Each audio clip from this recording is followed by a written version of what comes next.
All right, well, I decided to come out here today and I'm gonna get this fuel line rebuilt, which I already got it rebuilt here, put a Wix filter.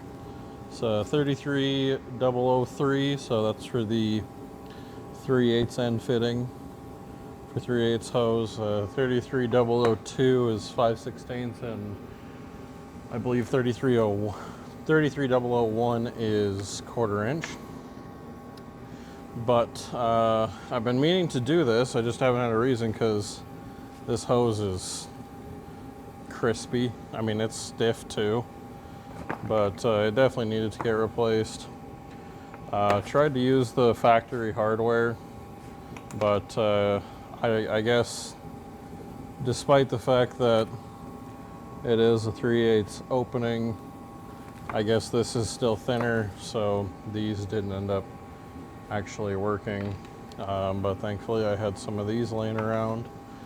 So I got the filter on and I decided I should probably turn the camera on just to have a record and show you guys what I've been doing.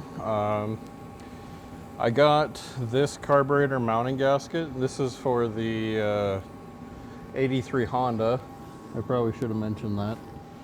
And so unfortunately, I'm probably gonna have to reuse this gasket. So you're gonna hear me mention you reusing this gasket and also the heat shield that was originally on the car for vapor lock purposes and stuff. I actually decided to not go with it because reading closer through the material for the gasket and carb installation, it seems that I didn't actually need to use it. And I know it's been fucking smashed pretty bad, but I got some more coming. They just won't be here for a while because those gaskets are really hard to come by. But the reason why I wanted to come out here today is because I got a new Weber carburetor for the Honda, and it's an actual conversion kit for this specific engine. Got an air filter. I got the mounting hardware along with the plates, and then the included gaskets are down there. Throttle bracket along with the mounting hardware, and then the star of the show, the 3236 DGEV 2-barrel Weber carburetor with electric choke. And yeah, this thing works pretty well. Got big old ports for it to open on. So yeah, I'm excited to get this in, and really easy fuel system to hook up to because it's right there. These here are some bearings for the rear brakes, so I will get the rear brakes hopefully finished now that I have all the bearings in stock. And yeah, so I'm gonna move everything over because I think now I should be good now that I know where this is gonna go. I'll get this clamp tightened up a little bit and then take this over to the car and hopefully get it installed. All right, so now we're moved over to the carburetor installation. First step is removing those studs. So I got to get the studs out of the way, and then I can get the adapter plate and its gasket down, and then we will be able to go from there.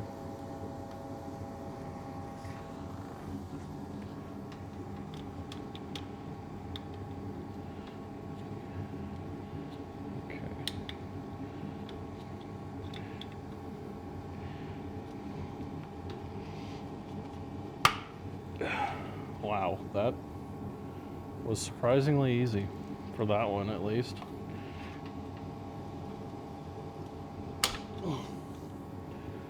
I could use a couple more turns. Back this off just a bit. Now that I know I don't have to go full Hadoken. That's damn. Just loose enough to get with the pliers, but just tight enough. Doesn't want to come with fingers.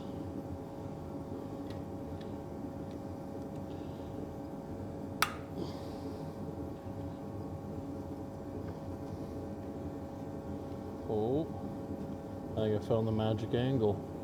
Look at that. Hell yeah.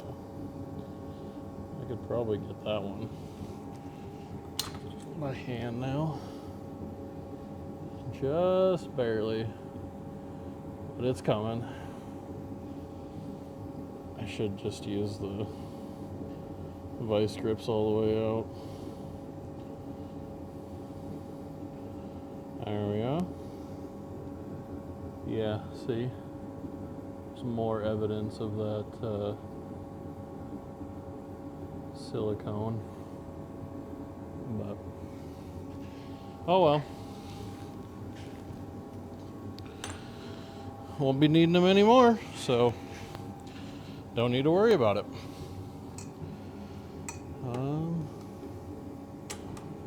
Yeah, let's do the back ones first.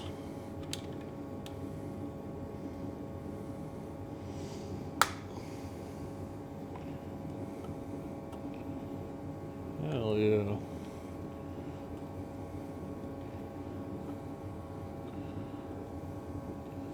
Thankfully, these aren't all thread, so there's a place to actually grab onto them, because for some mounting studs, they like to make them all thread. So the other method, if you don't have a pair of pliers, or if you're not comfortable with gouging up the threads, say you need to transfer the studs if you're putting on like a aftermarket intake manifold or something and you want to reuse your threads in your carburetor, what you can do is double nut it. And basically what double nutting means is, let me find a, so what you do in double nutting is you can take two nuts that are the same thread, obviously, as your stud, and then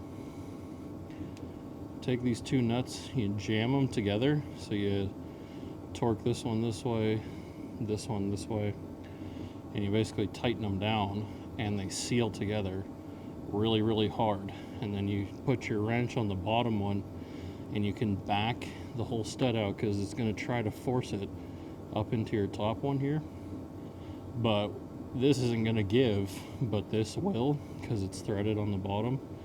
And you can just spin your stud right out using the double nut method, and it saves your threads. So, but thankfully, like I said, and you can clearly see, these studs are not all thread. So I'm not damaging the threads by twisting them out with the vice grips. And yes, these are Milwaukee vice grips. Yes, I like Milwaukee. And that's all I will comment on the matter.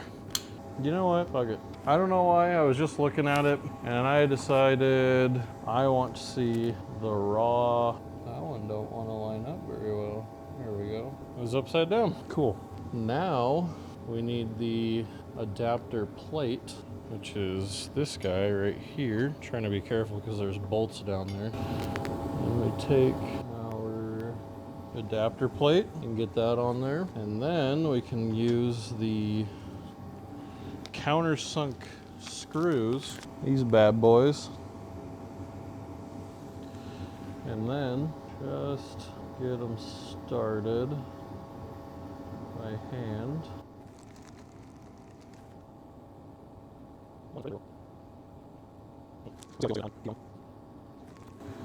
I was looking at the design of this adapter plate online before I ordered it, and I think I've come up with a way that I could maybe build one of these myself, and I could try to get a Holley 2300 on this car, which I think would be very, very cool. Because if I could get either a Holley 2300 or make a Rochester 2G large bore flange, then I can buy one of Holley's sniper carbs, and this thing could have EFI, which would be pretty cool.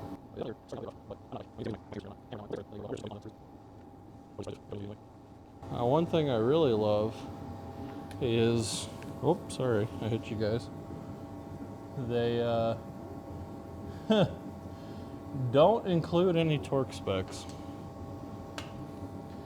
So, and also despite the fact that this kit was designed specifically for this engine, at this make and this model and this year, there is 0 instructions pertaining to the car itself, which I just love. So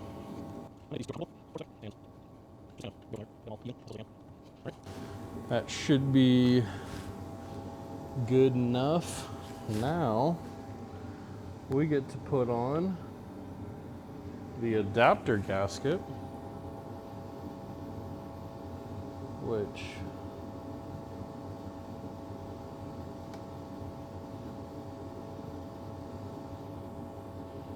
apparently doesn't line up.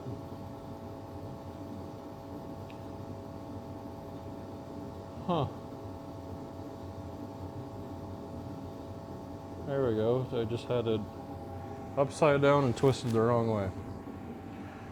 Then can put on the adapter plate, which for all intents and purposes is basically a spacer, big old carb spacer. And this one uses not countersunk screws, but counterboard screws. So, see, they have a ridge on them. And they are still 5mm, which is nice. So I don't have to worry about multiple sizes, but yeah, what do you think I should do? Should I get that? I kind of want to go with the Rochester 2G large bore because I feel like it takes up a lot smaller footprint than like the Holley 2300 does, and I feel that even though they say they're rated for the same horsepower, which is like 350 naturally aspirated, and both of them were designed for a V8, obviously I'd be asking them to run half the V8. And the reason why I would even think about using those is this is a 3-barrel manifold, and the carburetor that was on it is a 3-barrel carburetor. And the reason why I say have the air quotes is because, hey, so sorry to interject again. I made another mistake here. I claimed that the reason for the 3 barrels was to do with the high idle and cold operation and something like that, but in reality the 3-barrel setup is actually using a pre-chamber like an IDI, like a 6.9 or a 7.3 IDI, and the 3rd barrel actually takes in hyper rich fuel mixture, which is in front of the spark plug, and that creates the flame front for the rest of the ignition, while the main barrel takes in a super lean mixture. Sorry about that.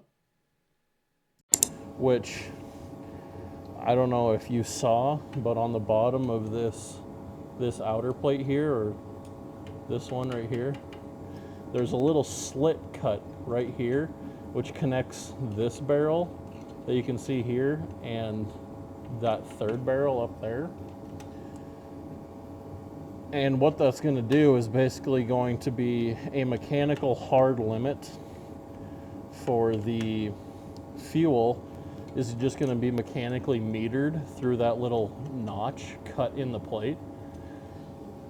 And that's kind of what I took for the Rochester GC large, or a 2 GC large bore, because my plan was, if I could get one of those EFI ones, they say they'll run 4-cylinder engines, and I can tune them way down, and it might be able to run this 1.8 liter engine and give it a little bit more oomph, along with way better cold starting, way better, I mean, probably not way better fuel economy than what it had, because I think this thing had like 30 to 35 miles per gallon, but way better cold starting, way better throttle response. Don't have to worry about jetting it if it needs to go up and down in elevation.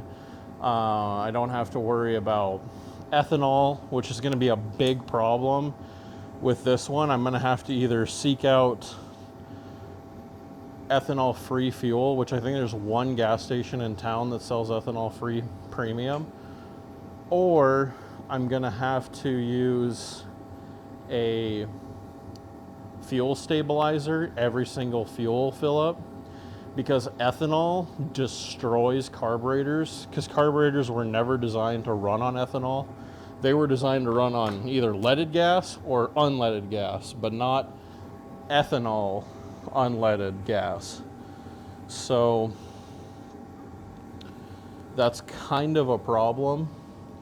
Hopefully I don't have to worry about that too bad if I can get the ethanol-free fuel from the gas station in town, and I hope they still sell it. The only reason why I don't know is because last time I bought ethanol-free fuel there was for my 77, and I haven't had to run the 77 in like 2.5 years because it don't run.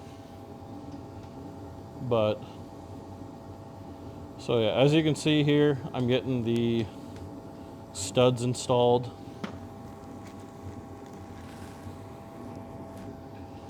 And I will grab 2 of these nuts, and because these ones are all thread going all the way up, I can't use my vice grips. I mean, I could, but I'm not gonna, because I'm not gonna fuck up brand new hardware just because it makes it slightly faster and it's slightly easier.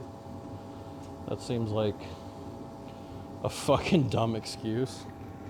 So let me go grab 2 wrenches for this thing. Get here, here, back that up,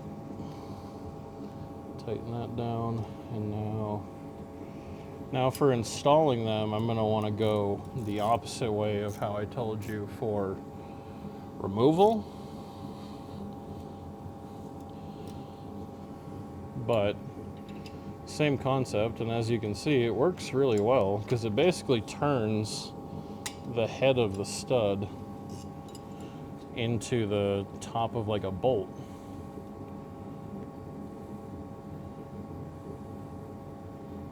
Just with the ability to remove said bolt.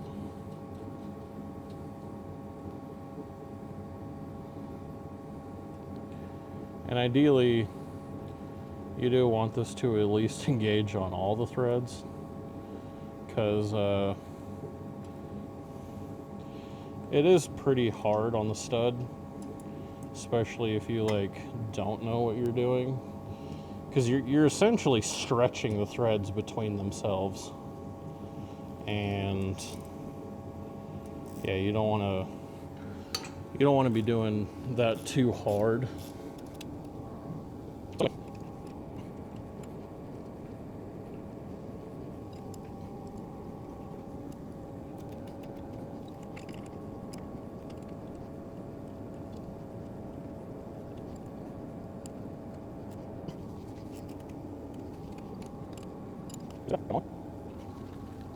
Right.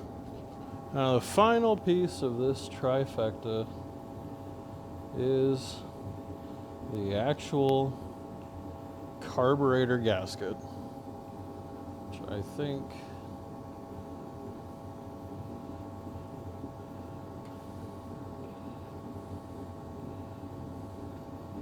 could be on backwards.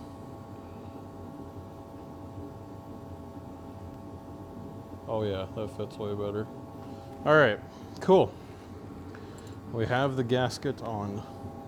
Now, I'm gonna go put away these wrenches. Actually, I'll keep one of them out. The one that I'm most likely gonna use. And then, let's grab the carburetor. There it is. The carburetor. I don't think that's the final installation position. I'm just getting it on there so that way it don't scratch the base of it. Throttle linkage towards the passenger side. Bada bing, bada boom. Got one thing I need to put on, and you can probably see it. And just make sure that there isn't another one. We gotta put on our manifold adapter. Let me go cover this in some thread tape. Sorry I couldn't show that. I just need it to be really close, and I couldn't squeeze the camera in there. So that's pretty tight. Cool. I will have to figure out something for the vacuum for this, because originally it went like there was a stack sticking out here and it went on this side, but I won't have to worry about the vacuum line for the brake booster. In fact, this thing could probably get cut short, and what I don't understand is this one is still in really good shape. So, but yeah, that's the brake booster. So we definitely don't need to worry about that. And then here's our throttle cable, which that'll link over here. So that's why we're putting the throttle on that side versus this side. Also, instructions tell you to, and that's probably why, because, well, that's where it reaches. So, looks like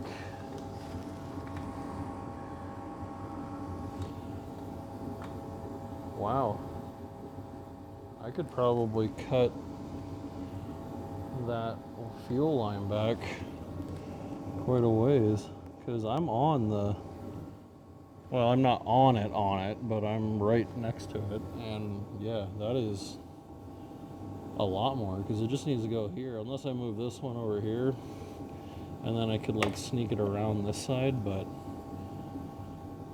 yeah, I could probably cut this like No joke, like back down to here. And then I could probably just move this cut off piece of hose up there. Our screws, or sorry, our nuts on there. I got a bunch of little itty bitty washers. I remember reading through this earlier. They're kind of, I don't know how well you're gonna be able to see, but they're bent.